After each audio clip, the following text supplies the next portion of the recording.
The courtroom of the mind releasing the need to be right. Imagine just for a moment the profound stillness of a forest lake at dawn. The water is a perfect mirror reflecting the sky, the trees, the silent flight of a single bird without judgment, without clinging. It holds everything and is disturbed by nothing.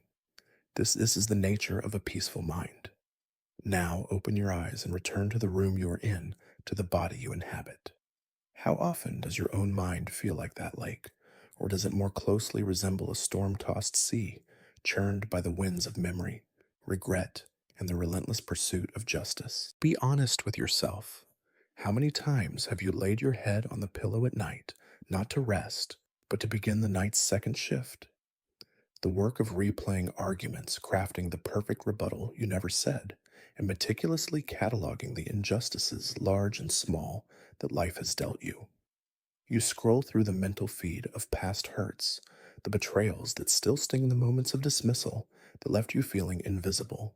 You are the judge, the juror, and the prosecutor in a courtroom that never adjourns, a courtroom where the defendant is often someone who has long since moved on, completely unaware that they are still on trial in the private theater of your mind. You carry this courtroom with you into your days, and you bring it to bed with you at night. The way you end your day matters more than you can possibly imagine. It is not merely an ending, but a planting. If you sow seeds of tension, resentment, and emotional clutter into the fertile soil of the night, you will harvest a garden of restless sleep, foggy thoughts, and a heart that remains heavy, barricaded against joy. Without true rest, the nervous system remains in a state of low-grade alert, a perpetual state of bracing for the next blow, even if that blow is only a memory. Peace remains an elusive concept, something you read about in books or see in pictures of distant temples, but not something you can feel in your own bones. But what if you could learn to let go, truly, deeply let go? This is not an act of surrender and defeat. It is an act of profound strength and liberation. When you let go, you don't just sleep better. You begin to heal. You begin to forgive, not because they deserve it, but because you deserve peace. You begin to feel free. Tonight and in the journey that follows, you will discover the Zen path to emotional peace. These are not random tips or superficial life hacks. These are powerful, time-tested practices passed down through centuries, designed to do one thing: to quiet the storm within. They are built to help you dismantle the courtroom in your mind, thread by thread, until you can finally step outside into the clear, open air of the present moment. This is not theory. This is a manual for transformation. You will learn how to release the dense weight of the past, how to quiet the incessant chatter of the ego, and how to let your heart at long last rest. From silent rituals that speak louder than words to breathwork that unlocks the body's stored wisdom. From night meditations that guide you into deep sleep to gentle movements that metabolize grief. Everything you are about to hear is designed to calm your nervous system, clarify your mind, and lighten the burden on your soul. But before we begin this journey in earnest, there is one small, crucial step. It is a promise you must make, not to me, but to yourself. Find a place to write this down, perhaps in the comments below this very content, or in a private journal. Write these words, and as you write them, feel their weight, their intention. Starting tonight, I am letting go, I am healing, I am free. This is more than a sentence. It is a seed. It is a signal to every cell in your body, to the deepest parts of your subconscious mind, that you are ready for a new way of being. The more you say it, the more you write it, the more you embody it, the more real it becomes. So do it now. Declare your intention, because what is coming is not just a collection of words. It is an invitation to come home to yourself, to peace, to healing, to the profound and unshakable rest that has always been your birthright. Let us begin. There is a particular kind of silence that descends right after the lights go out. The hum of the day's machinery fades. The world slows its frantic pace, and in that quiet, the uninvited guests arrive. The grudge you've held against a sibling for a decade simmering just beneath the surface of holiday smiles. The resentment toward a colleague who took credit for your work and injustice that still feels hot and sharp. The deep, lingering ache from a relationship that ended without closure, a story that feels perpetually unfinished. They all show up not as faded ghosts, but as living, breathing presences in the room, their weight pressing down on your chest, their whispers keeping you from the peace you crave. You might not speak of these things often, but you feel them. You live inside their architecture. It is a lingering, pervasive sense that someone somewhere owes you something. They owe you an apology, a confession, an explanation. They owe you the recognition of your pain. You feel that the universe itself has a debt to you, that what happened was not fair, and that cosmic balance cannot be restored until someone somewhere makes it right. This need, this burning, insatiable craving for justice, for validation, for the world to finally admit that you were right, is one of the heaviest burdens the human heart can possibly carry. It is a poison you drink, hoping the other person will suffer. It is a cage you build for them, only to find you have locked yourself inside. Zen does not offer you a courtroom where your pain will be validated and your victory declared. It does not promise that those who caused you harm will one day see the error of their ways and beg for your forgiveness. It offers something far more difficult and therefore infinitely more powerful. It offers you the key to your own cage. It offers you the ability to walk out of the courtroom in your mind, to turn your back on the endless trial, and to step into the radical, untidy, and liberating reality of peace. Letting go of the need for justice does not mean condoning injustice. It does not mean you are giving up or that you are weak. It means you are finally choosing to set yourself free. This journey begins with a simple yet profound act, noticing with unflinching honesty just how tightly you are holding on. Observe the micro moments of your day. That flash of irritation when a car cuts you off in traffic. Is it just about the car, or is it tied to a deeper feeling of being unseen and disrespected? That sting of resentment when someone else receives praise for something you contributed to. Is it just about the praise, or does it touch an older wound of not being valued? The mental replay of a conversation where you felt dismissed, misunderstood, or betrayed. What is the real purpose of that rehearsal? These are not random, isolated frustrations. They are threads in the same intricate web, a web woven by the ego's desperate need to be right, to be seen, to be validated, to win. The ego believes that its survival depends on winning these battles. It constructs an identity around its grievances. I am the one who is wronged. I am the one who is right. This identity feels solid, even righteous, but it is a fortress built on a foundation of pain. Zen provides the tools to gently dismantle this fortress, not with a battering ram, but by patiently cutting each thread of attachment until you can finally breathe the free air outside its walls. The practice does not ask you to deny your feelings. This is a common and dangerous misunderstanding of Zen. You are not asked to pretend you weren't hurt. In fact, the first step is to see your pain with absolute clarity without judgment, to say to yourself, yes, that was painful, that was unfair, that hurt deeply. The critical difference lies in what you do next. Zen asks that you stop feeding the flame. It asks you to notice the subtle way in which craving fairness becomes a trap. In this trap, you are forced to rehearse your pain again and again, believing that if you just think about it hard enough, analyze it from one more angle, or explain it to one more person, it will finally resolve itself. But it never does. Why? Because the justice your mind craves is not the same as the peace your heart needs.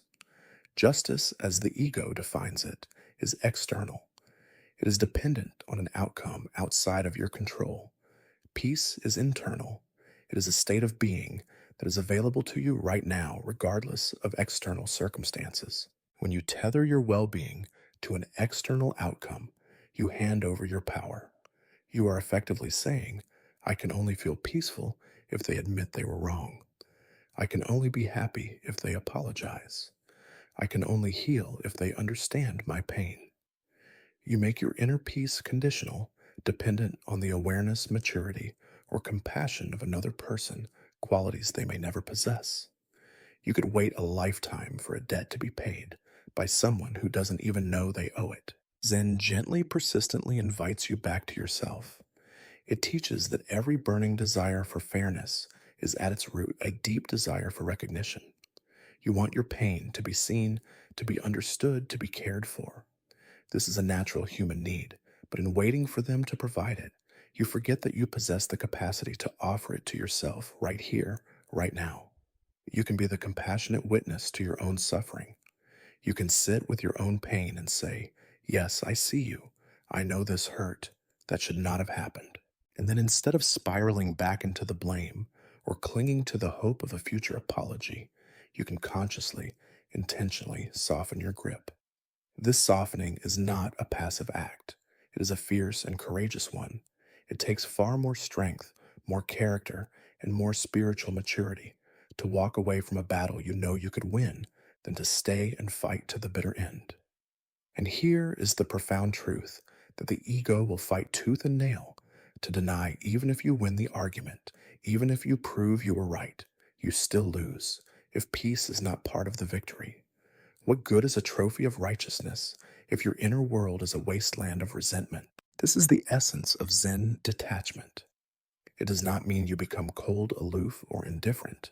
It means you become impeccably clear, clear enough to distinguish what is yours to carry and what is not. Your pain is yours to heal. Their ignorance, their lack of awareness, their inability to take responsibility, that is theirs.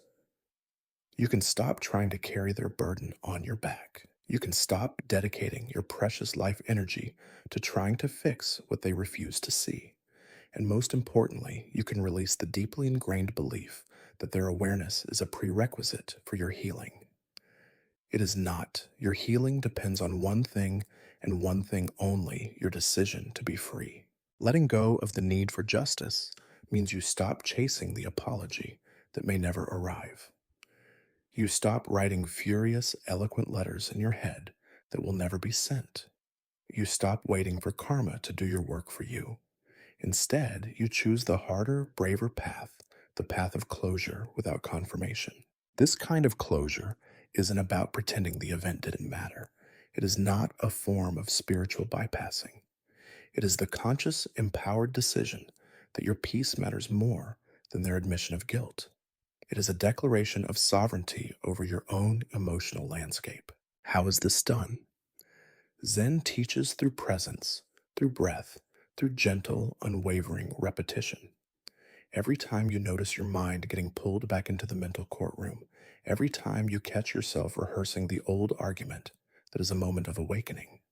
That is your cue. In that moment, you don't fight the thought. You don't judge yourself for having it.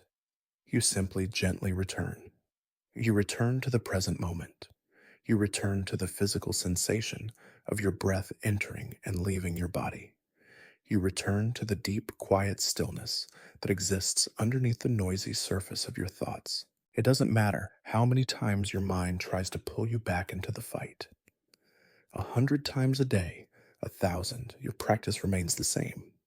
You simply return. That gentle, non-judgmental redirection of your attention is the practice. You return again and again and again until the neural pathways of resentment begin to weaken and the pathways of presence begin to strengthen. You return until the need to be right dissolves into the quiet, spacious, and liberating need to be free. This freedom begins with taking ownership, not of the blame, but of your attention. Your attention is the most valuable currency you possess. Where is it invested if your attention is perpetually tied up in past offenses? You are not truly living in the present. You are reliving the past. You are, in effect, allowing the original injury to happen again and again, inflicted not by the other person, but by your own mind. Zen poses a simple, piercing question. How many more moments of your one precious life will you sacrifice to stories that you cannot change? The ego recoils from this question. It insists, but pursuing justice is noble. It's about principles. Yet if you listen closely to the energy behind that insistence, what it's really saying is, I don't want to let go of this pain until I get what I believe I am owed. And sometimes what is owed is an intangible feeling of victory or validation that can never truly be given by another. So you wait. You wait for years, sometimes even decades, for words that never arrive. Meanwhile, your body bears the cost. Your shoulders carry the tension. Your jaw stays clenched. Your breath remains shallow. Your nights are restless. The profound irony is that the more you insist on being right, the more you end up living wrong. Disconnected, guarded, and perpetually at war with a phantom past. Life moves, people change or they don't. The world continues its spin. And if you don't learn to let go, you remain stuck a prisoner in a single moment that is already long gone. Zen does not argue with the past. It does not try to rewrite it. It bows to it. It acknowledges what happened, and then it turns its full attention to what is happening now. You might think, but they should know what they did. They should feel remorse. Maybe they should. But what if they don't? How long are you willing to carry their ignorance in your heart?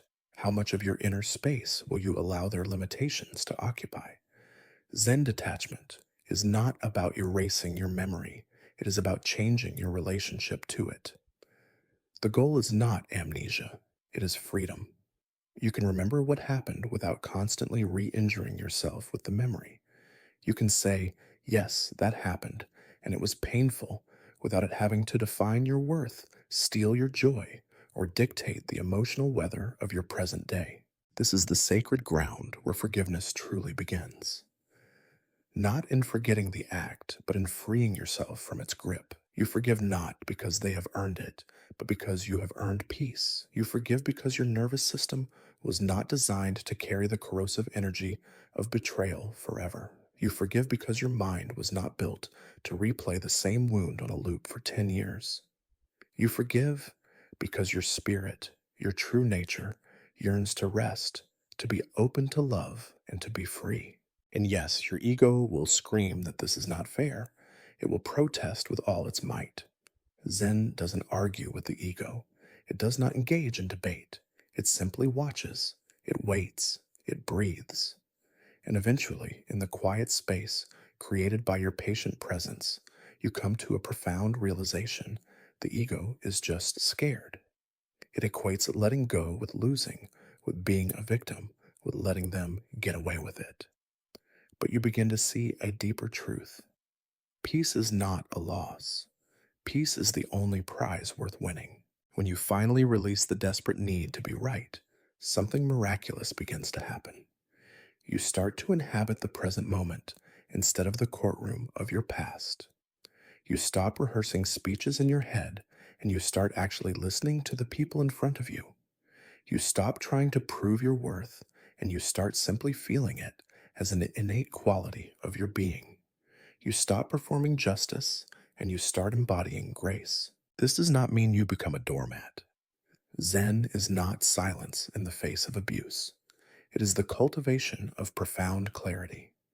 It is knowing when to speak and when to walk away, not out of fear, but out of wisdom. It's knowing that sometimes the most powerful statement you can make is the silence of your own centered peace. And when you do choose to speak, you speak from presence, not from pain. You speak not as a victim trying to win a case, but as a whole person who no longer needs to. You might be astonished by how people respond to this shift in your energy. Some will notice the change and soften in response. Others won't. And that's okay, because the practice of Zen is not about changing others. It is about changing your relationship to reality. There's something sacred, something deeply transformative about choosing peace when every fiber of your being could justifiably choose anger. You make this choice not because you are weak, but because you are wise. You have seen firsthand what sustained anger does to the heart. You have felt how much precious energy it steals. You have experienced what it's like to try and sleep with a racing mind, a clenched jaw, and a soul that cannot find rest. Letting go of the demand for justice does not mean that injustice didn't happen. It means you refuse to keep it alive by feeding it your attention, your energy, and your peace. You choose to stop building elaborate stories around your pain. You choose to stop dedicating your life to proving that you were right. You already know you were, and that is enough. You're healing your freedom. Your return to the mirrored lake of a peaceful mind does not depend on their apology. It depends only on your decision. Every single breath you take in awareness is a step toward that freedom. It is not dramatic. It is not loud. It is just a steady, patient return. One step, one breath, one gentle release at a time. And the more you practice this return, the lighter you begin to feel. It may not happen all at once. The change is often gradual, like the turning of a great ship. But one day you will notice that you are not triggered by the same old things. Your body feels softer, more relaxed. Your heart feels more open, more resilient. Sleep comes more easily. Joy, once a distant stranger, becomes a more frequent visitor. Life becomes not just bearable, but livable, not in theory, but in your direct embodied experience. You have finally come home to yourself. The inner work, healing the wounded self in the quiet aftermath of the storm after you have made the courageous choice to walk away from the courtroom of the mind, a new landscape reveals itself. The shouting of the trial has ceased. The relentless pursuit of justice has been laid to rest. But the silence that follows is not empty. As you turn your attention inward, away from the external battles, you discover the very reason the courtroom was built in the first place, to protect a place of original wounding. Here in the inner world, the pain is softer, more elusive, and often much older. It doesn't argue, it aches. It doesn't demand, it waits. This is the deeper work of healing. Even after we release the need to be right, there is often something left behind, a feeling that is harder to name, harder to grasp. It hides in the silent pauses between your thoughts. It lingers in the quiet of a room when you are alone. It often shows up first in the body, before it ever makes sense to the mind, a dull ache in the center of your chest, a quiet weight in your belly, a persistent tightness in your throat. You've let go of the story, but the feeling of the story hasn't yet let go of you. There are certain layers of emotional pain that logic cannot touch. There is a kind of suffering that slips through the net of even the sharpest self-awareness. You know you have done the work. You have journaled about it, meditated on it, breathed through it, and still there it is. Something remains unsettled in the heart. This is the pain that has become intertwined with your very sense of self, a wound so old you've forgotten what it feels like to be without it. It is here that Zen offers you something unexpected, something that defies reason. It offers not an answer, not a cure, but a question that is designed to make no sense, to twist your thoughts into knots, to stop the linear problem-solving mind in its tracks, and drop you straight into the boundless ocean of pure presence. This tool is the Zen koan. A koan is not a riddle to be solved or a puzzle to be figured out. It is a mirror held up to your current state of mind. It doesn't explain your pain. It bypasses the part of you that insists on explanation. It doesn't fix your wounds. It exposes the part of you that was never wounded to begin with. When a deep-seated emotional pain has become a cornerstone of your identity, words and analysis can often reinforce it.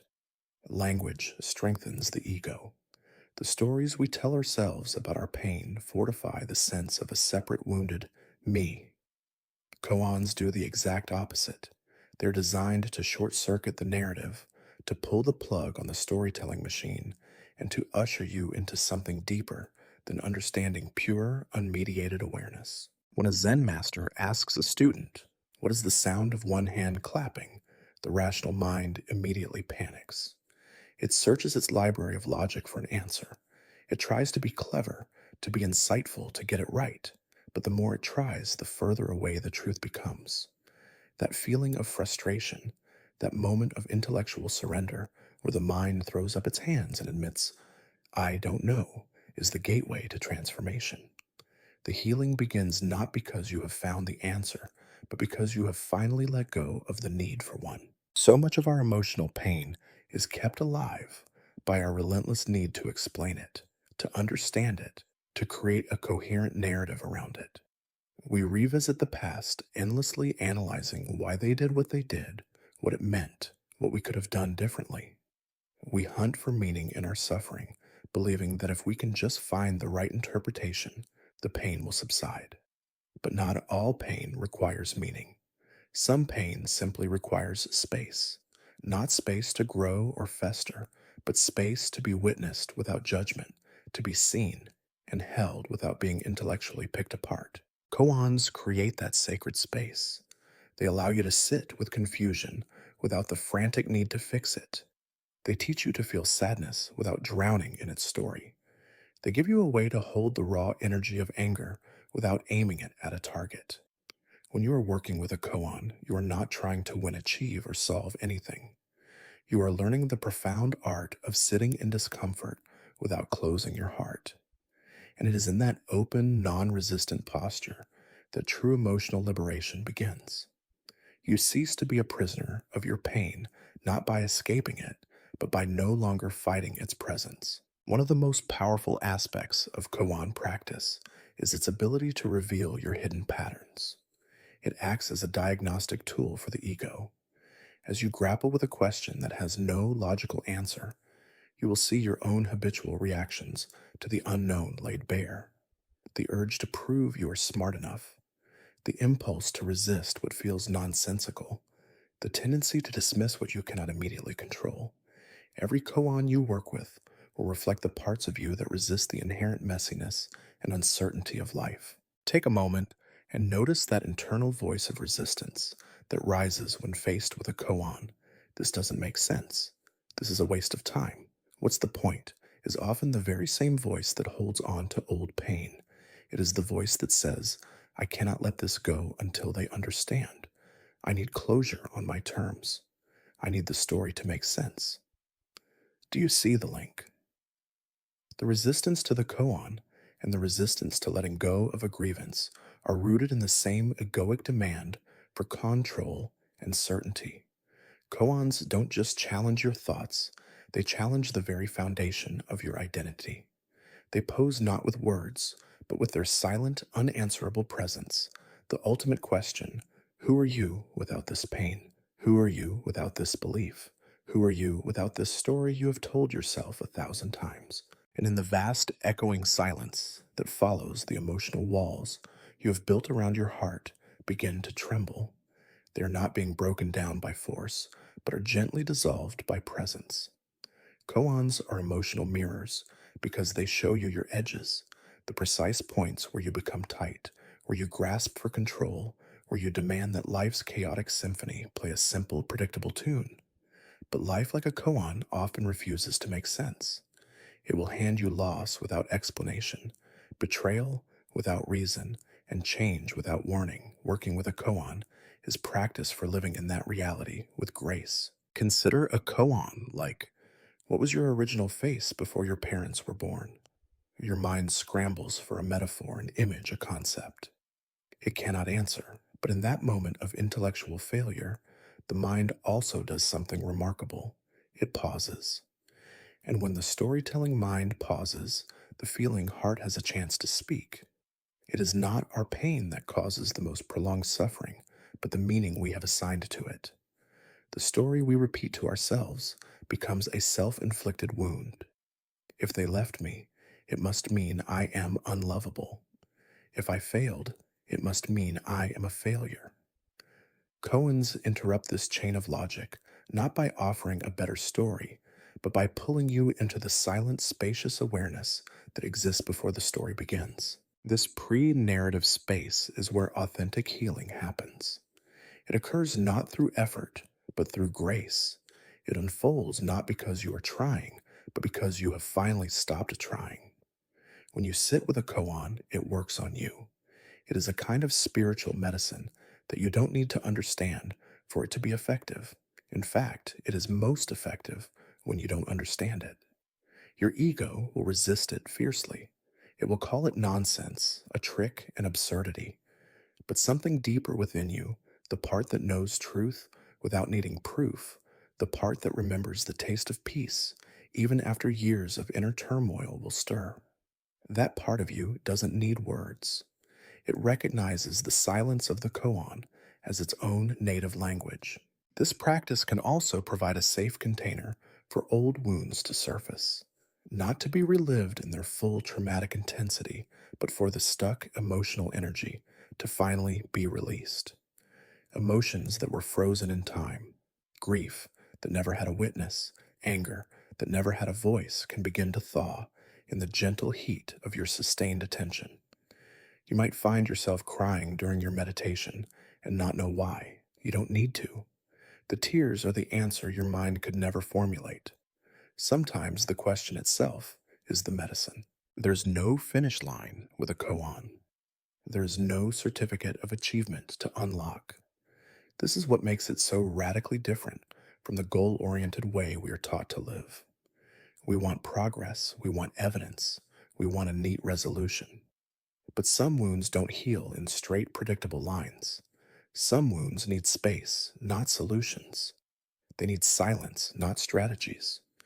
Koans teach you to live inside the question, to become comfortable in the land of not knowing. That shift alone can be a profound release. When you stop desperately needing to find the answer, you begin to listen on a much deeper level, not just with your ears, but with your entire being. You start to feel your way into the spaces you once avoided, and you discover they are not as terrifying as you thought. Because when you meet your pain without the intention of pushing it away, it begins to move. It softens. It flows. It releases its grip on you, not because you forced it to, but because you finally stopped resisting it. That is the great paradox of the koan, and it is also the great paradox of healing. The more you try to wrestle your pain into submission, the tighter it holds on. The more you allow it to be with gentle, open curiosity, the more it releases itself. Every time your mind fails to grasp the riddle, your ego shrinks just a little. Every time you patiently return to the phrase, your capacity for presence deepens. And eventually, a profound shift occurs. You are no longer repeating the koan to find an answer. You are using the koan to meet yourself. That is what true liberation looks like. Not a life free from pain, but a life where pain no longer defines who you are. A life where your heart can remain open even when things don't make sense. A life where peace is not a distant destination, but a quiet, constant presence you carry through every moment, light or dark, clear or confusing. The koan is your practice, your mirror, your path, not to escape your story, but to awaken to the truth that you were never the story to begin with. Even when the mind stops its frantic search for answers and the heart softens in the mysterious silence of a koan, there are still some things left unsaid, some wounds that are fundamentally relational. This is the pain that exists not just inside of you, but in the space between you and another. It is the pain of broken trust of words that were said and can never be unsaid, of apologies that were desperately needed but never arrived. Sometimes our language fails us. It feels inadequate to bridge the chasm created by a deep hurt. It is in this territory that Zen offers a path of healing that transcends words, a path that relies on the profound eloquence of presence. This is the art of the silent apology. The art of silent apology is not about hiding or avoiding responsibility. It is about a different and often deeper form of healing. It is what becomes possible when words have lost their weight, and the body must speak instead through its presence, through its awareness, through an unguarded openness that needs no script. When we have hurt someone, our first impulse is often to rush to fix it. We want to be forgiven quickly because the weight of our own guilt is uncomfortable. We craft the perfect apology. We explain our intentions. We want to repair what we broke so that we can find relief. But this rushing often comes from our own discomfort, not necessarily from a genuine desire to understand the depth of the pain we caused. A silent apology begins in stillness. It begins when we stop trying to manage the other person's emotions and start being willing to face our own. It begins when we can let ourselves feel the full weight of our actions without immediately trying to escape that feeling. It is the act of offering our presence not to take their pain away, but to silently say, I see what I did. I am here with you in the aftermath. I will not run. This kind of seeing is not passive. It is an act of immense courage. To sit in front of someone you have deeply hurt and say nothing, allowing your entire being to communicate your sincerity and remorse, requires a level of humility that our culture rarely teaches. It requires you to completely set aside the ego's ravenous desire to be forgiven and instead prioritize the other person's need to be seen and felt. Because sometimes saying, I'm sorry, too soon or too often can become another form of control. It subtly centers our need to be absolved rather than their need to be truly understood. But when we offer them silence, not the cold silence of avoidance, but the warm, open silence of pure presence, we give them the precious gift of space. Space for them to feel what they feel without pressure, without expectation, without our agenda. A silent apology also lives in our gestures, in the way we carry ourselves in the world after the damage has been done. It lives in how we move through a shared space, how we hold our body, how our gaze softens. It is communicated through 1,000 small actions that demonstrate consistent responsibility, not just dramatic words. In Zen, the bow is often the ultimate form of silent apology. A bow is not just a physical movement, it is a profound symbol of surrender, of reverence, of acknowledgement. When you bow to someone, you are physically placing your thinking head below your feeling heart. You are wordlessly saying, I see your humanity. I see the pain I caused you. I am lowering my defenses to honor your experience. You are not asking for anything in return. You are simply offering your awareness. This is where true healing can begin, not with the cleverness of what we say, but with the raw honesty of how we show up without defenses, without spin, without trying to be seen as the good one. This path also requires immense patience. Just because we feel sincere and are ready to make peace does not mean the other person is. They have their own timing, their own process. A real apology, silent or spoken, holds unconditional space for that. It does not demand forgiveness on a schedule. In some cases, the person we've hurt is no longer available. They may be gone from our lives, too wounded to meet us, or simply unwilling. This does not mean the apology cannot happen. It means it must happen differently. It happens in the sanctuary of your own practice. It happens in meditation, in the way you choose to live your life from this day forward, and how you carry the lessons of your failure into your future relationships so that you do not repeat the harm. When you sit with your regret in silence, when you breathe with it, when you allow it to be fully seen in the privacy of your own awareness, without judgment, you are still making the apology. You are saying to life itself, I understand more now. I am changed by what I have done. And that understanding is a powerful transformative force. The same principle applies when you are the one who is waiting for an apology you will never receive. The pain of being wronged and then left unacknowledged can linger for years, a ghost in the house of your heart. You long for words you will never hear, for a responsibility that will never be taken.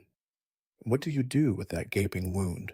Zen teaches you to listen for the apology that lies beneath the silence, not from the person, but from reality itself. It is the apology offered by the simple awareness that their inability to say sorry was never about your worth. It was and always will be about their own limitations, their own blind spots, their own unhealed wounds. And while that understanding does not erase the original hurt, it does allow you to stop waiting. It allows you to release yourself from the prison of their silence. In your own practice, you can bow for them, not to excuse their actions, but to release yourself from the burden of carrying their debt. You can hold a space of forgiveness within your own heart that does not depend on their readiness. You can let go not for them, but for the sake of your own precious peace. Deep healing happens when we let go of the need to hear specific words and start listening to what cannot be said. The subtle shifts in energy, the way someone carries guilt in their eyes, even years later, the way they quietly try to make things right through small, consistent acts of kindness. These are all forms of apology. Learning to recognize them is not about pretending everything is okay. It is about becoming sensitive to the complex, unspoken truths that live beneath the surface of our interactions. It is about understanding that not every apology will sound like, "I'm sorry." Some will arrive as a steady presence. Some will arrive as a changed behavior. And if you are the one offering this kind of apology, it is not about making one grand speech. It is about staying, not fixing, not defending, just staying with your heart open even when theirs is not. That willingness is in itself a profoundly healing act. The embodied path, releasing through physical presence. After the mind has quieted and the heart has begun to soften in the vast mysterious space of the koan, a new awareness emerges.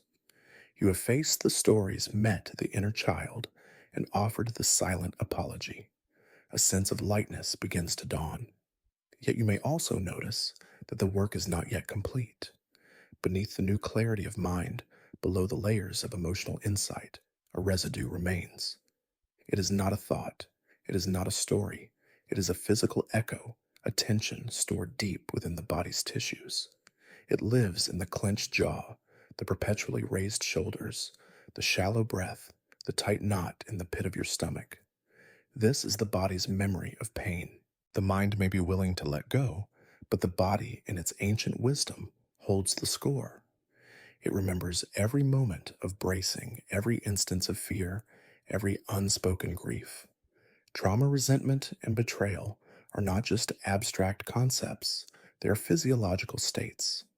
They become lodged in our fascia, our muscles, our posture, and our breath, keeping the nervous system in a state of chronic low-grade alarm long after the threat has passed. To achieve true lasting peace, we must go beyond the mind and learn to speak the body's native language. That language is not one of words, but of movement, of breath, of sensation. This is the embodied path of Zen. It is where healing descends from the conceptual to the cellular. It is where we learn that the body is not an obstacle to be overcome, but a wise and sacred vehicle for transformation. Through practices that engage the entire self, muscle, breath, bone, and gravity, we can finally release the stubborn pre-verbal pain that insight alone cannot touch. We will now explore 3 of these profound doorways to embodied freedom: the radical humility of bowing, the alchemical power of the breath, and the moving stillness of mindful walking. First, we must learn to surrender the armor of pride, the very posture of resentment. We must learn to bow. Bowing in the Zen tradition is not a mere symbolic gesture or an act of religious subjugation. It is a sophisticated psychophysical technology for healing. It is a lived, felt expression of surrender, recognition, and release in a world that constantly encourages us to stand tall, puff out our chests, and defend our position. The act of bowing is a radical counter-movement. It is a voluntary lowering of the ego's fortress, and in that lowering, we find an unexpected strength. Resentment is a physical tension. It is armor we wear to protect a wounded part of ourselves. It manifests as rigidity in the spine, a tightness around the heart, a guarded look in the eyes. It is a quiet, constant refusal to release, to soften, to yield. We can talk about forgiveness for years. We can understand it intellectually, but as long as the body remains in this armored state, the resentment lives on. Bowing speaks directly to this physical armoring. It meets the pain that sits below the surface of our awareness, the pain that is tired of talking, tired of thinking, tired of trying to explain itself. The full Zen prostration is a deliberate, mindful process. It begins with standing hands pressed together at the heart in a gesture of wholeness, of bringing all parts of yourself to this moment. You take a breath. This initial pause is critical. It is where you gather your intention, not as a thought, but as a felt presence. In this breath, You can feel everything within you that wants to resist the act of bowing, all the arguments from the ego, all the reasons not to yield, all the tightness of pride, all the bitterness of the grudge. You don't fight it, you simply notice it. This is where the work begins. Then you begin to move. As you bend at the waist, something else bends with you, the rigid narrative. The story where you were unequivocally right and they were irredeemably wrong. The narrative where your pain had to be proven and validated before it could be released. The story doesn't vanish, but it begins to lose its solidity. The act of physically lowering the body also lowers the story's status. It doesn't erase what happened, but it places it in a much larger, more humble perspective. You continue to lower yourself until your knees and then your hands touch the ground. Your palms are flat on the floor, ready to receive. Finally, your forehead, the seat of the intellect and the ego, touches the ground. This moment is the core of the practice. You have physically placed your thinking mind below your heart. This simple shift in orientation has profound energetic power. It allows the ceaseless churning of the analytical mind to pause and the deep intuitive wisdom of the feeling body to lead. In this posture, you are not explaining your forgiveness. You are embodying it without needing a single word. You are placing yourself in a posture that silently declares, I let go of the need to win. I let go of the need to be right. I surrender this burden. This movement fundamentally changes the breath. When you bow with sincerity, the breath naturally deepens and slows. The tension around the heart and in the diaphragm begins to soften. The body feels heavier in a good way, grounded, stable, surrendered. There can be no tension in a full prostration. The posture itself does not allow for it. And since resentment requires tension to survive in this posture, it begins to starve. It begins to dissolve, not because you forced it, but because you removed the conditions it needed to live.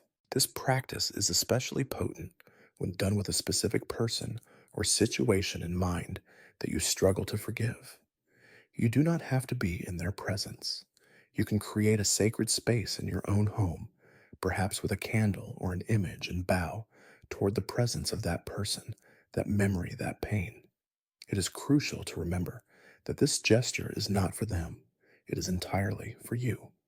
It is a powerful physical declaration to yourself and to the universe that you are ready to put the heavy burden down. If it feels unnatural or awkward at first, that is a sign that the practice is working. Our modern culture teaches us not to bow. We are taught to be proud, to stay guarded, to never show vulnerability.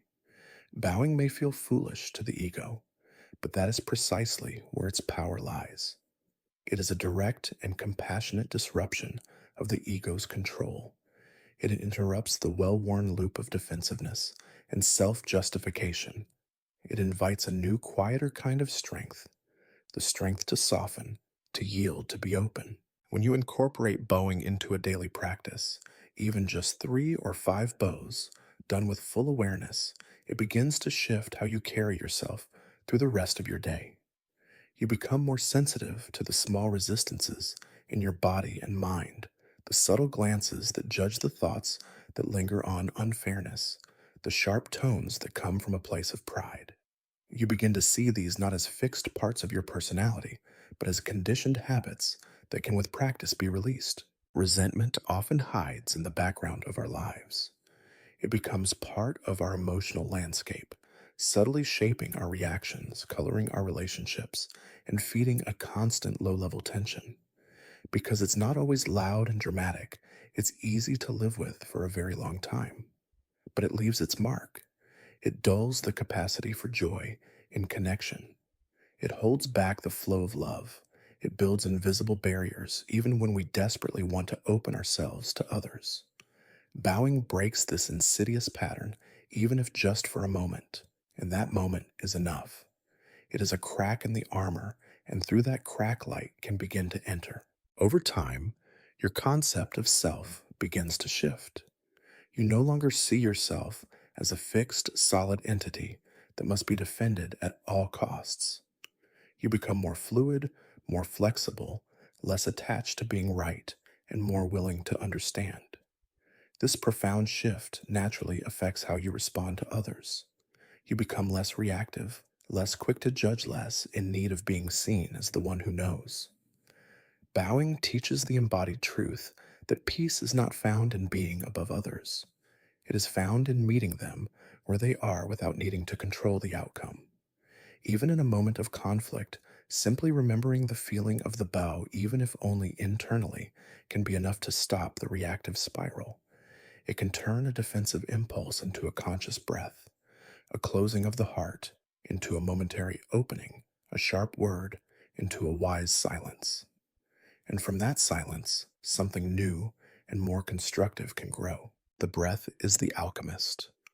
While bowing grounds us in humility and begins to dismantle the physical armor of resentment, it is the breath that moves into the newly created space to perform a deeper, more subtle work of release. The breath is the bridge between the conscious and the subconscious, between the mind and the body. It is the most direct tool we have for communicating with our own nervous system. Where the mind clings, the body tightens, and where the body tightens, the breath contracts. Trauma. Grief and anger do not only live as memories in the mind, they live as patterns of holding in the body, and these patterns are encoded in the rhythm and depth of our breath. Breathwork, therefore, is not just a tool for relaxation. It is a profound practice for emotional release. Zen-inspired breathwork, or pranayama, is simple but extraordinarily powerful. It requires no special belief, no complex technique, only your attention and your willingness. It does not force anything. It meets the body exactly where it is and begins its gentle work from there. Through conscious breathing, you begin to loosen the inner spaces where old emotions have been hiding. You begin to give shape and movement to feelings that had no words. You start to feel again safely, fully, and completely. The practice begins with simple awareness. Sit or lie down in a quiet, comfortable space. Place your hands on your body, perhaps one on your lower belly and one on your chest. For a few moments, breathe without changing anything at all. Simply notice, how deep is your breath? Where in your body do you feel it most? Does it stop at the chest, or does it reach all the way down into the belly? Is the inhale tight and strained? Is the exhale short and abrupt? You do not judge what you find. You simply observe with gentle curiosity. This act of noticing is in itself profoundly healing. Most of us are utterly disconnected from our breath.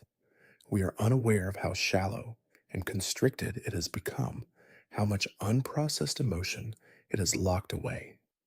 By simply returning your attention to the breath, you begin to reestablish the sacred connection between your body and the present moment. This is the first step in any release. Then gently, you begin to guide the breath. You start by extending the exhale, not forcefully, just enough to make it slightly longer than the inhale. A long, slow exhale is the body's natural signal for safety. It is a direct message to the vagus nerve, which in turn tells the entire nervous system that it is okay to stand down, to soften, to move from a state of alert, sympathetic, to a state of rest and digest, parasympathetic. This prepares the body to safely access and release what has been stored inside. With each cycle of breath, you focus not on control, but on sensation. As you breathe more deeply, you may feel tightness arise in new places. A wave of sadness might surface with no apparent story attached to it. You might feel a warmth spreading across your chest or a pressure building in your throat. These are not signs that you are doing it wrong. They are signs that the breath is working. It is reaching the places your habitual, shallow awareness had not gone before. You do not need to analyze these sensations. You stay with them, you breathe into them, not by imagining air going to that spot, but by allowing your soft, loving awareness to settle into the very place where the discomfort lives. The breath carries your attention. Your attention carries a sense of safety, and safety is what allows for release. One of the core practices in Zen breathwork is the simple but profound method of deep belly breathing. As you inhale, you consciously allow your lower belly to expand like a balloon. As you exhale, you gently draw your navel back toward your spine, pressing the air out completely. Many emotional wounds, especially those related to fear, shame, or grief, cause a chronic contraction in the belly. Reclaiming full, deep breath in this area is an act of reclaiming your power and your center. You begin to feel grounded, supported from within. When emotions feel particularly overwhelming, the practice of box breathing or samavriti can be an invaluable anchor. The rhythm is simple. You inhale for a count of 4, hold the breath in for a count of 4, exhale for a count of 4, and hold the breath out for a count of 4. This steady, predictable rhythm brings a profound sense of balance and order to a chaotic inner state. It creates a safe, square container for the emotional energy to move without becoming overwhelming. For releasing more intense, stored emotions, like deep seated rage or profound grief, the practice of focused exhalation with sound can be transformative. You inhale slowly and deeply, and then you exhale with an audible vibrational sound. It could be a simple open mouthed sigh, ha. It could be a low resonant hum, hmm. It could be a whispered vowel like ah or ooh. These sounds are not a vocal performance, they are vibrational medicine. The vibration itself moves stagnant energy. It gently breaks up the rigidity in the chest and throat. It can even soften the jaw, which is often tight from a lifetime of holding back expression. As the body begins to trust this new depth of breath, it will start to let go. You may experience spontaneous release in the form of tears, a tremor, or shaking in the limbs or feelings of heat and cold. It is vital to understand that these are not signs of distress. They are the nervous system's natural way of discharging old stored energy. The breath creates the right conditions, and the body, with its innate intelligence, does the rest.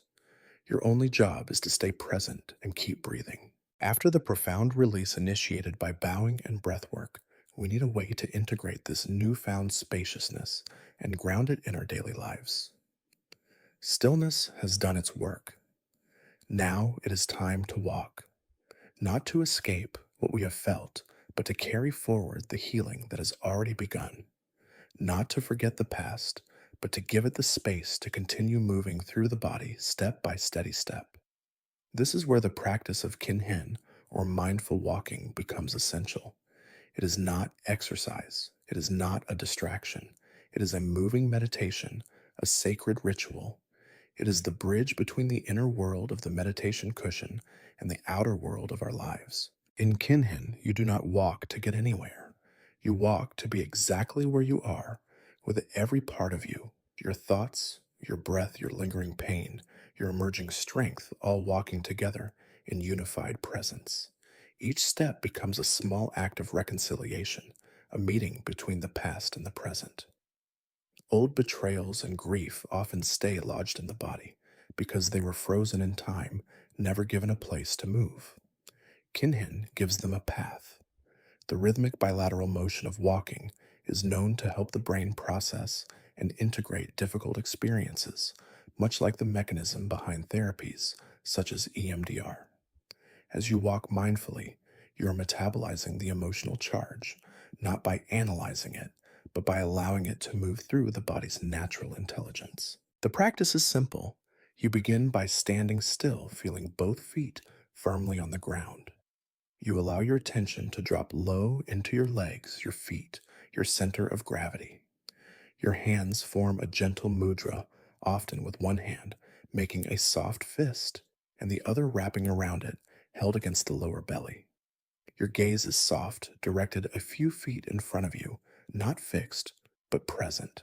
When you begin to walk, the pace is incredibly slow and deliberate. Often you coordinate it with your breath, a full breath cycle for each single step. As you inhale, you slowly lift one heel.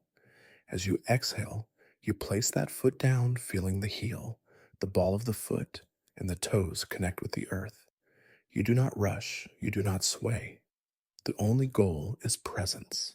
The only posture is openness. As you walk, you allow thoughts and feelings to arise and fall away. A memory may surface. You don't push it away, you walk with it. A wave of sadness may rise. You breathe with it and continue to walk. You do not stop your movement to solve the feeling. You keep moving with gentle, unwavering care. This movement is not escape, it is transformation.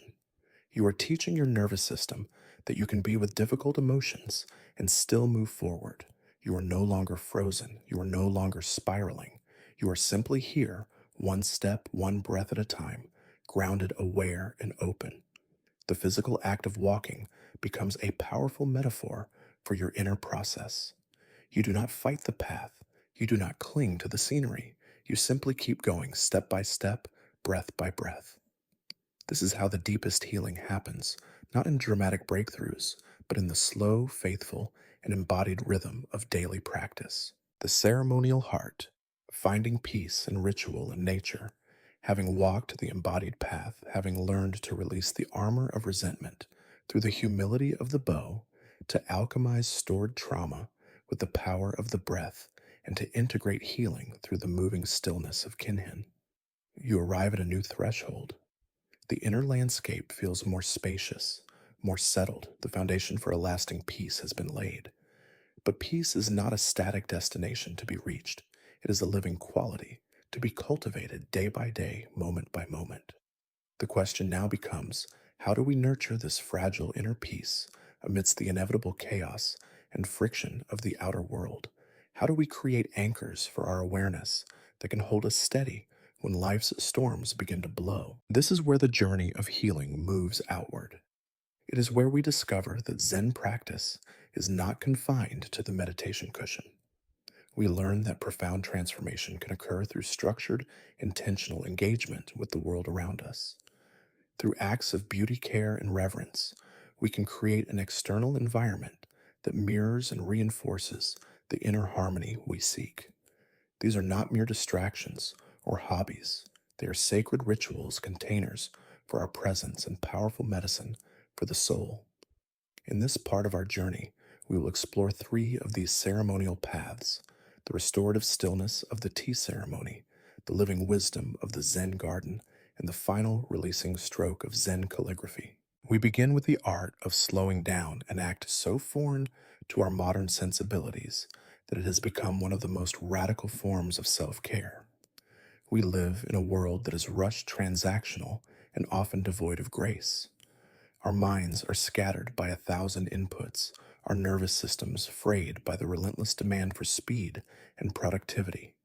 In this state of constant hurry, we create a fertile ground for anxiety and emotional exhaustion. To counter this, Zen offers a practice of profound simplicity and elegance, the tea ceremony, or kanoyu. This is not about simply drinking tea. It is a meditation in a teacup, a path to tranquility through the meticulous and mindful preparation of a single bowl of tea.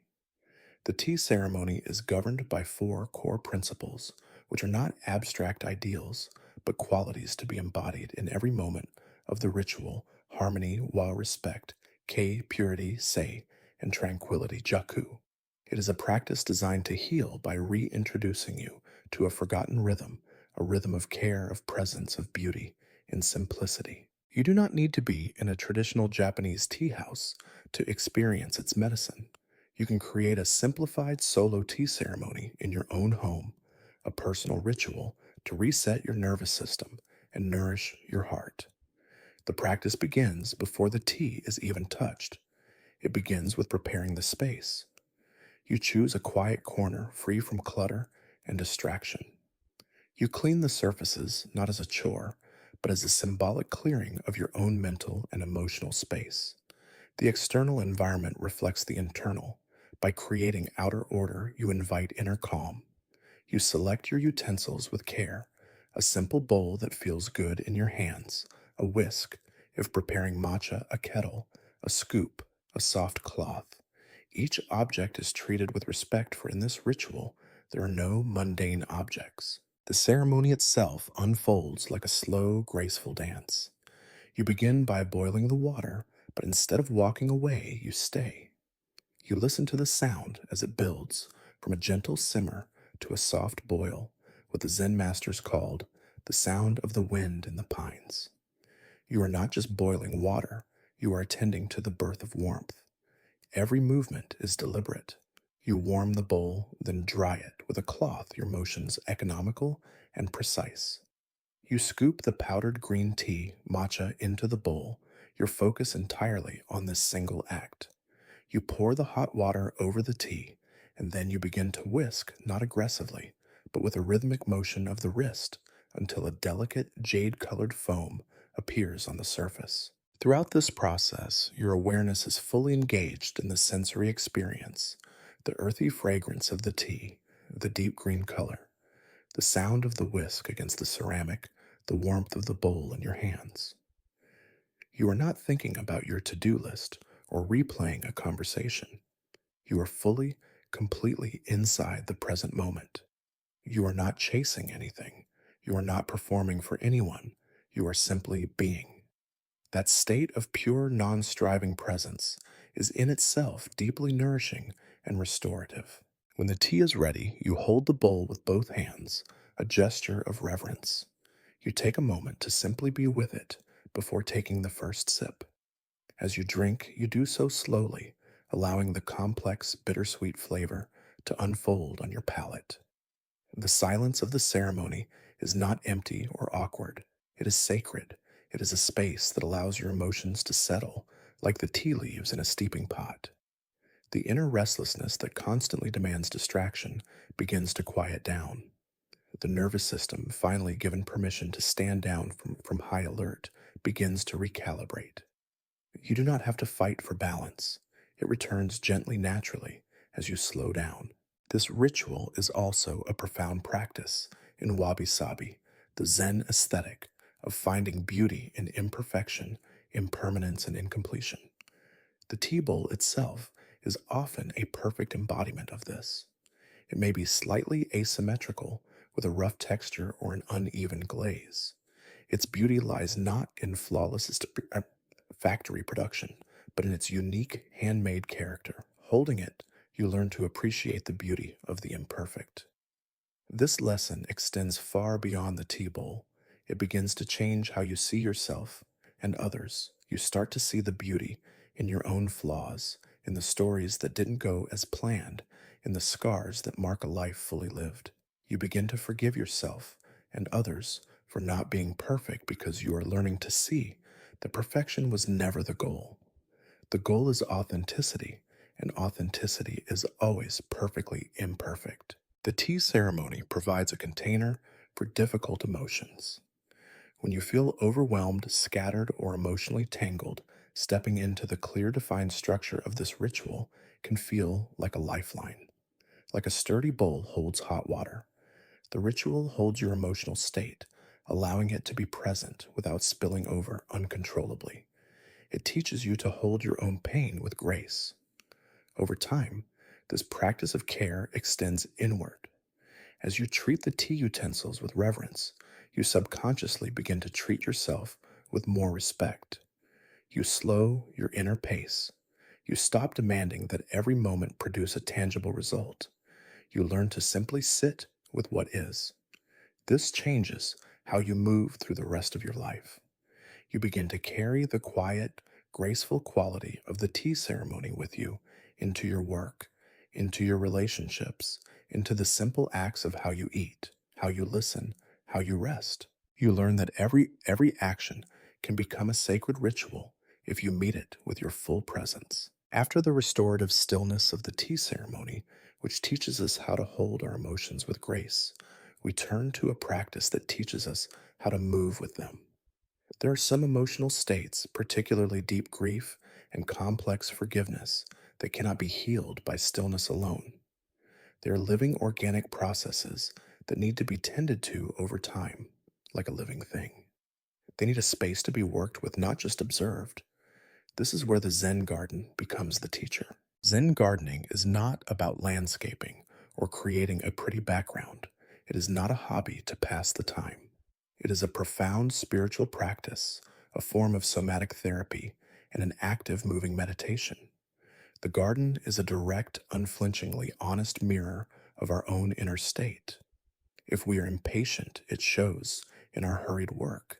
If we are neglectful, weeds appear. If we are present and patient, life flourishes. Working in the garden is inseparable from working with the heart. As the hands meet the earth, the mind meets memory. As the weeds are pulled, old pain and resentment can rise to the surface, not to overwhelm, but to be seen and released. The physical process of tending to something alive becomes a powerful metaphor for tending to your own inner landscape. When you approach the garden with Chun Neem mindfulness, each act becomes an offering. When you dig into the soil, you are symbolically unearthing what has been hidden within you. When you prune a bush, cutting away the dead or overgrown branches, you are practicing the art of letting go of what no longer serves your growth.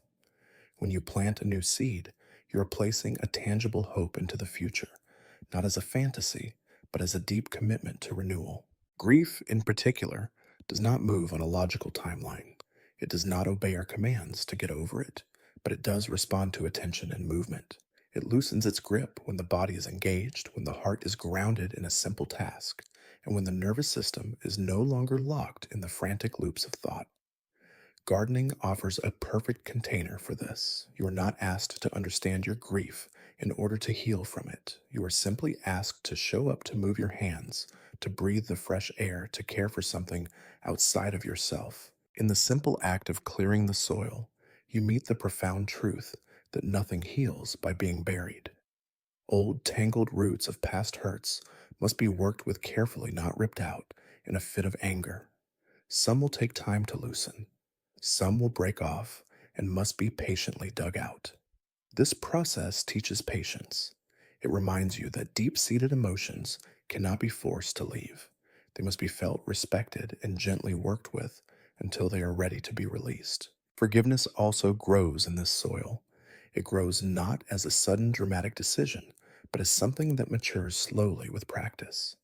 As you clear a garden bed to make way for new growth, you begin to understand on a cellular level that holding on to resentment is like refusing to clear away dead plants from last season. It blocks the light, it crowds the space, it saps the soil of its nutrients, making it harder for any new healthy life to take root. You realize that your forgiveness is not a gift you give to the other person. It is the act of clearing your own inner ground so that you yourself can grow again. As you work, your body becomes part of the ritual. The repetitive, rhythmic motions of raking, digging, and watering are not mindless chores. They are a form of moving meditation that allows emotional energy to process without the pressure of analysis. The body moves what the mind cannot. The simple act of kneeling on the ground becomes a form of humility.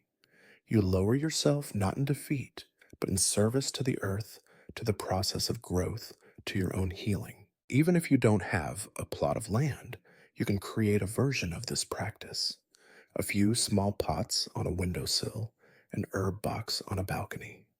The scale does not matter. What matters is the presence you bring to the act. What matters is the rhythm you create. What matters is that you let your hands do the healing work your heart may have been too afraid to start. Grief will return. It often comes in waves. But when you have built a practice of returning to the earth, you have a place to meet it. You have a space where it can move through you instead of settling inside of you. And each time you return to the garden, the process becomes more familiar. You know what to do with the heaviness. You know how to tend to the ache. Over time, what once felt impossibly heavy becomes manageable. What once felt permanent begins to shift. You begin to feel more at home in your own experience, not because the pain is gone, but because you have found a way to be with it that brings peace. After we have found a way to hold our emotions in the stillness of the tea ceremony and move with them in the living soil of the garden, there may remain one final trace of our deepest wounds. These are the things that were never spoken, the goodbyes that were never said, the feelings so complex they have no name. These remnants do not dissolve with stillness or motion alone. They need something else. They need a form, a shape, a line to hold them even for a moment before they can be fully let go. This is where the practice of Zen calligraphy, or Shodo, becomes an act of sacred closure. This is not art for the sake of aesthetics or skill. It is a ritual of release. The simple tools of brush black ink rice paper become powerful vessels for truth memory and transformation. Through the act of brushing ink onto paper, we give a visible form to the invisible contents of the heart. The practice begins not with writing, but with preparation. You find a quiet space, you lay out your materials with care, you pour water onto the inkstone and begin to grind the solid ink stick in a slow circular motion. This act itself is a meditation. The gentle, repetitive movement quiets the mind. The earthy fragrance of the ink grounds the senses. You are not rushing to get to the main event. This preparation is part of the event. When the ink is ready and your mind has settled, you hold the brush. You hold it with respect vertically, allowing the energy to flow from your shoulder through your arm to the tip of the bristles. You take a breath. The blank paper becomes a mirror not of your skill, but of your presence in this exact moment. What you will create is not for display or judgment, it is for closure. You might choose to write a single word that represents what you need to release a name, a memory, a feeling like regret or anger. Or you might choose to work with a traditional Zen character, a single enso, a circle, which represents wholeness, emptiness, and the universe. The act of writing externalizes what the heart has been carrying.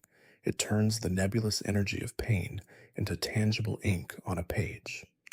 This is the first step in releasing it, not by denying it, but by honoring it with your full attention. In Shodo, every stroke is a reflection of your state of being.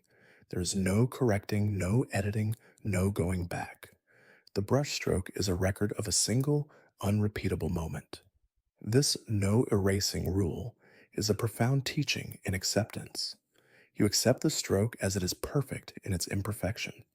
This practice helps you accept your own past actions and the actions of others with the same non-judgmental awareness. The final and perhaps most powerful step in this ritual is the release. This is done with care and reverence. You do not burn the paper out of anger or contempt. You burn it as an act of transformation. You take what you have written or brushed, you fold it gently, and you bring it to a safe, controlled flame. You watch as the ink turns to smoke, as the paper curls into ash. This is not destruction, it is letting go.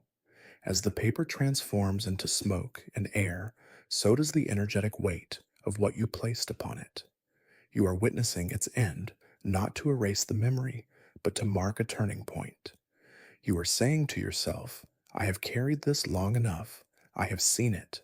I have honored it. Now I release it. The fire becomes a sacred agent of closure. In the clean, open space left behind, after the ink, after the brush, after the fire, there is something new: silence, lightness, peace.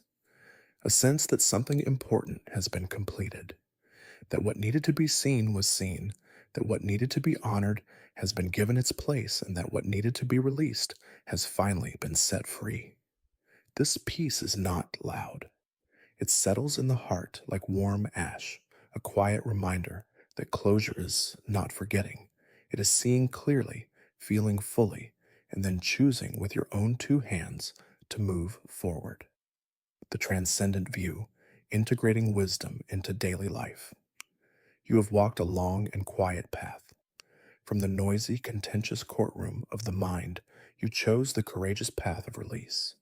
You journeyed inward through the mysterious landscape of the heart, meeting the echoes of old wounds with the startling questions of the koan and the profound eloquence of silent presence. You then descended deeper into the wisdom of the body, learning to dissolve the armor of resentment through the humility of the bow, to release stored trauma with the alchemy of the breath, and to metabolize grief through the moving stillness of kinhin. Finally, you brought this newfound presence outward, finding restorative grace in the ceremony of tea, the living patience of the garden, and the definitive closure of ink and flame. A great cleansing has occurred, A deep stillness has taken root. You have done the work, but healing in the Zen tradition is not a destination you arrive at a certificate you earn. It is not a one time event that permanently insulates you from the world. It is instead a new way of living, a new posture toward reality. The path does not end here. This is where the path truly begins. The ultimate test of your practice is not how peaceful you can be on the meditation cushion, but how you carry that peace into the messy, unpredictable, and often painful realities of everyday life, into your relationships, your work, your aging body, and your interactions with a world that has not done this work. This final part of our journey is about integration. It is about weaving the golden threads of wisdom you have gathered into the very fabric of your being. It is about adopting a wider, more transcendent view that holds all of life's beauty and sorrow with the same open, compassionate heart. We will explore how to live with the liberating truth of impermanence, how to heal the echoes of the past that were never ours to begin with, and how to stand with grounded presence in the very fire of human conflict. This is how you learn to live your Zen. Even after you have done extensive healing work, you may find yourself ambushed by suffering, knocked off center by life's inevitable disappointments. A relationship ends, a health diagnosis arrives, a dream fails to materialize. In these moments, a deep-seated bitterness can resurface. This is the pain that comes from our most fundamental and often unconscious assumption, the assumption of permanence. We subconsciously believe that our health, our youth, our loved ones, and our own lives should last. When reality proves otherwise, we feel betrayed not by a person, but by life itself. This deep-seated resistance to the nature of reality is the final fortress of the ego. To dismantle this fortress, Zen offers a practice of radical honesty. It is a contemplation so simple and so direct that it cannot be debated or denied. It is not meant to be pessimistic or morbid. It is meant to be profoundly liberating. This is the practice of the 5 remembrances. These are 5 truths that, when contemplated daily, act as a universal solvent, gently dissolving everything that is not essential, leaving only what is real, what is precious, and what truly matters. The first remembrance: I am of the nature to grow old. There is no way to escape growing old. Sit with this truth. Feel it in your bones, not as a future problem, but as a present reality unfolding in every cell. Society teaches us to fear and fight aging. Zen teaches us to bow to it. When you fully accept that you and everyone you know are on the same path of change, the heart softens. You stop holding yourself and others to impossible standards of eternal youth and vigor, the resentment you feel toward an aging parent's limitations, the impatience with a partner's changing body, the fear of your own reflection in the mirror. All of this begins to lose its sharp edge. You see that this process is not a personal failure. It is a universal condition. This shared vulnerability becomes a source of profound compassion. The second remembrance: I am of the nature to have ill health. There is no way to escape ill health. In a culture that worships wellness and treats sickness as a failing, this remembrance is a revolutionary act. It reminds us that the body is not a machine to be perfected, but a fragile organic process. Sickness is not a punishment. It is simply part of the fabric of existence. When we internalize this, we stop judging ourselves for our physical pain, and we stop judging others for theirs. The quiet anger we might feel at a chronically ill friend, the shame we feel about our own health, struggles, these begin to dissolve in the face of this shared truth. Humility is born from this acceptance, and from humility, forgiveness for the body's inherent fragility, our own and others, can finally blossom. The third remembrance: I am of the nature to die. There is no gradual way to escape death. This is the great clarifier. The ego fears death above all else, but the heart, when it contemplates death with courage, is awakened. The direct, unflinching knowledge of your own mortality strips away everything that is not essential. All the petty grudges, the pointless arguments, the silent punishments, The years spent waiting for an apology, they lose their power when viewed through the lens of a finite life. Ask yourself this piercing question: if I knew my time was short, what would I be willing to let go of right now? The answer that arises is your truest priority. Death is not an enemy to be defeated. It is the ultimate teacher of what it means to be fully alive. The fourth remembrance. All that is dear to me and in everyone I love are of the nature to change. There is no way to escape being separated from them. This is often the hardest truth to hold and therefore the most freeing. Our hearts are built to attach. We love people, places, and moments, and we want them to stay. But the fundamental law of the universe is impermanence. Everything changes, everyone leaves in one way or another. To resist this flow is to guarantee suffering. When you begin to accept this, not with resignation, but with a tender heart, you learn to love more freely, more fully right now. You stop punishing your loved ones for changing. You stop trying to freeze them in time. You meet them in each moment as they are knowing that this too shall pass. This knowledge does not diminish love, it makes it infinitely more precious. The fifth remembrance. My only true belongings are my actions' karma. I cannot escape the consequences of my actions. After the first four remembrances have humbled the ego and softened the heart, this final one empowers you. It returns the key to your own freedom squarely into your own hands. While you cannot control aging, sickness, death, or the actions of others, you have complete sovereignty over how you choose to respond. Your peace does not depend on them. It depends on your actions, your thoughts, your words. This remembrance cuts through all narratives of victimhood. It reminds you that no matter what has been done to you, your liberation is a product of your own choices. It is a call to radical responsibility, not as a burden, but as the ultimate path to freedom. Practicing the five remembrances is simple. Each morning, read them aloud. Sit quietly with each one for a minute or two. Don't analyze them, feel them. Notice where your body tenses, where your mind wants to argue or turn away. Breathe into that resistance. Over time, living from this awareness changes everything. You begin to speak more gently. You forgive more easily. You stop clinging to hurts because you see how fleeting life is. Time is not guaranteed. Connection matters more than being right. You see the person who hurt you not as a monster, but as another mortal being subject to the same laws of aging, sickness, and death as you. And in that shared, fragile humanity, a deep and lasting forgiveness can finally take root. As you sit with these great truths, you may begin to notice that some of your deepest emotional patterns, your anxieties, your fears, your ingrained ways of reacting, feel as though they have a life of their own. They feel older and heavier than your personal history can account for. These are the echoes in the blood. These are ancestral patterns, unspoken traumas, and unresolved griefs passed down through generations, living on in our nervous systems and our subconscious minds. We can find ourselves stuck in cycles of suffering that we did not start carrying a burden that was never ours to begin with. Zen offers a way to meet and heal these inherited patterns, not through therapy or analysis, but through the power of vibration and sound. Here, ancient chanting becomes more than a religious ritual. It becomes a tool for energetic and generational cleansing. The human voice, when used with intention, is a powerful instrument.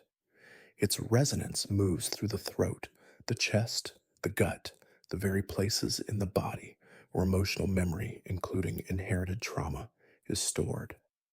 Chanting bypasses the rational mind and works directly on the vibrational level of our being. The practice does not require you to have detailed knowledge of your family's history. The body remembers what the mind does not. You begin by creating a simple, sacred space. You might light a candle or place photos or symbols of your ancestors nearby. The intention is key. You are not trying to fix your ancestors.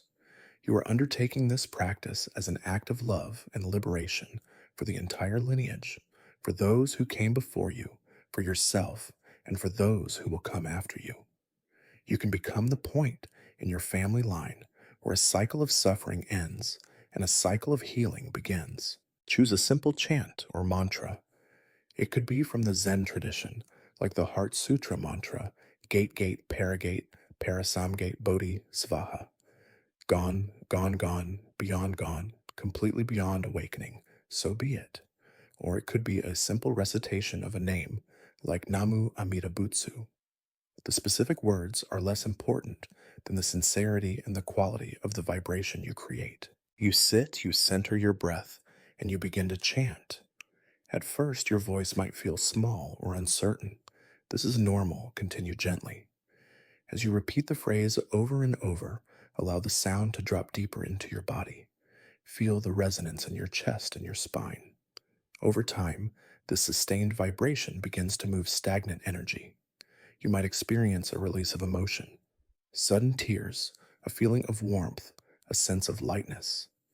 You might have fleeting images or feelings connected to your family history arise. You don't need to cling to them or analyze them.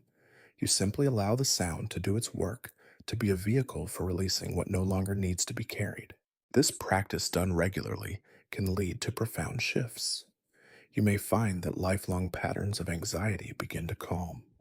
You may feel more grounded and less reactive in ways you can't logically explain. You are no longer unconsciously echoing the unhealed wounds of those who came before you. You are creating new neural pathways, new ways of being based on presence and awareness rather than inherited fear. You become a link of clarity in a long chain of history. Healing ancestral trauma does not erase the past. It frees you and future generations from being unconsciously trapped by it. It transforms a legacy of heaviness into a legacy of wisdom. Finally, we arrive at the ultimate practice ground.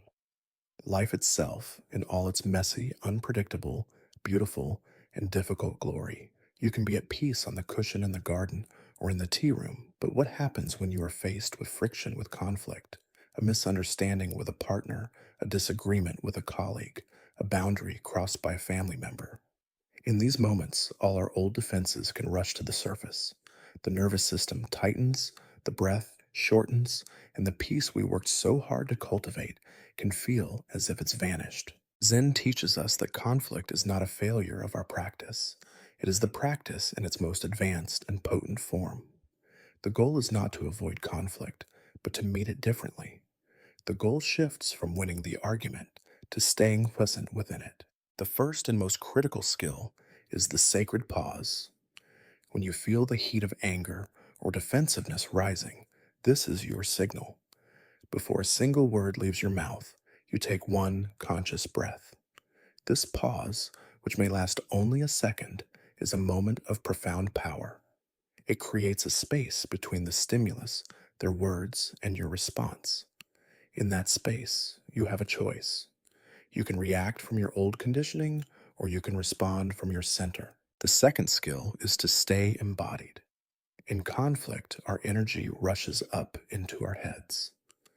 We get lost in mental arguments. The practice is to consciously drop your attention back into your body. Feel your feet on the floor. Notice the physical sensation of the emotion in your chest or stomach without judgment. This keeps you grounded and prevents you from being swept away by the storm of thought. Third, you practice deep listening. You listen not just to the surface level words, but to the emotion and the unmet need that lie beneath them. When your partner is shouting, are they really just angry, or are they expressing a deep fear of being abandoned? When your colleague is being defensive, are they just arrogant, or are they terrified of being seen as incompetent? When you listen on this deeper level, you stop taking things so personally.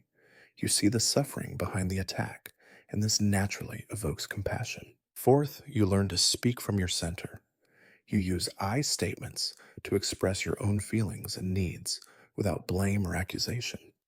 Instead of, you always do this, you might say, when this happens, I feel hurt and unseen. This is not a tactic. It is an act of profound honesty and vulnerability that invites connection rather than defense. Finally, and most importantly, you master the art of repair. Every relationship will experience rupture. Perfect conflict free connection is a fantasy.